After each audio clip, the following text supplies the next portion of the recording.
It was surprising that a simulation would mimic the real world to such a degree. If Claire hadn't known before, she'd have believed Darlena had taken her into another world. Inside the guild were already people known as adventurers going about their business. Since Claire had first arrived at the training area, she surmised that the adventurers were not actual people, but instead were simulations. Darlena's eyes noticed what Claire was thinking, saying, "Not all the adventurers are part of the simulation. Instead, they are people like yourself, but from other shelters around the world." The robot dropped a bombshell on the girl. Jaw-dropping, Claire's mind went blank, not knowing what to think about what the robot had just told her. The fort that you're currently living inside is not the norm.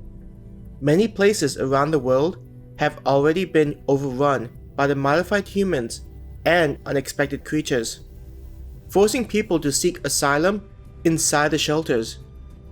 Some shelters aren't built under a structure like a fort, but instead strategically placed where people would encounter them as they fled the cities. The sizes of the city are different based on the projections we ran. Darlena explained to Claire, a grin on his face from seeing the girl's expression. In her mind, Claire imagined walking through the forest after having fled areas filled with the monsters and stumbling upon the underground cities built by Star Moon. A part of her wondered how the surviving people were able to enter, considering they wouldn't have the material that Raven had injected into her and Hannah. How are people able to enter?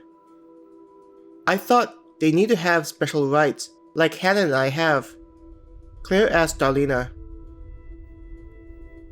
Darlena nodded at Claire's question. That's indeed the case. Star Moon has a network of security personnel that live like regular people. Their task is to wait to be activated in case something were to happen on a global level. Its cheerful demeanor changed when it talked about the next part. The main issue is the security personnel can't be everywhere, so not all the underground cities are being utilized since someone from the security department isn't nearby to allow survivors into the city. Hearing about the hardships people are likely going through, Claire instead wanted to focus on matters that she could actively work to control. Though it was saddening to hear how people were struggling to survive, it was something Claire didn't have the luxury to concern herself with. As though sympathizing with Claire's emotions, Darlena said to Jasmine, "Continue." Bowing to the robot, Jasmine then moved on with the tour. When it comes to jobs, adventurers will be able to select from a wide range of requests. The three of them walked over to a large board with paper stuck to it. Several adventurers were in front of the board, carefully combing through the sheets of paper as though searching for something. This is where you'll be able to select a job. The papers placed on these boards are for those below level 10.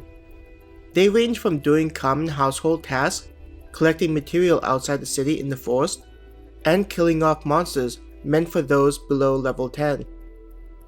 Jasmine carefully pulled out a thumbtack, keeping a paper attached to the board. She handed the paper over to Claire.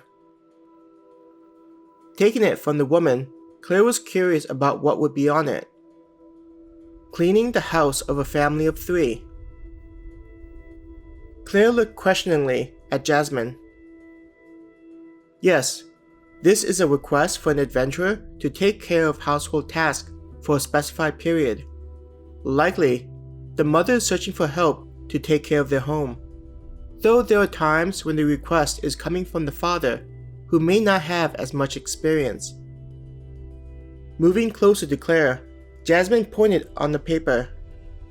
As you can see, each of the jobs has information to help adventurers determine whether they want to take on a job. It lists out how many guild points they'd receive upon completion of the request.